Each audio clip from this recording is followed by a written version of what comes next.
Северна Кореја синоќа без интернет. Стејт департментот одби да коментира, но информираше дека Вашингтон дискутира за широк круг можности како одговор на хакерскиот напад врз Сони и дека некои од нив ќе бидат видливи, некои можеби не.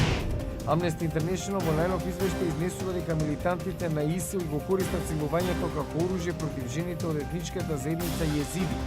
Најмалку 60 новинари убиени во 2014 додека биле на задача. Комитетот за заштита на новинарите го објави годишниот извештај што опфаќа 21 држава. Сирија најопасна земја за новинарите.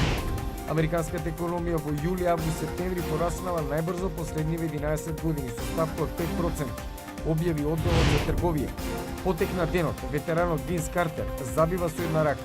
Сепак неговите Гризлис поразени од Јута 97-91.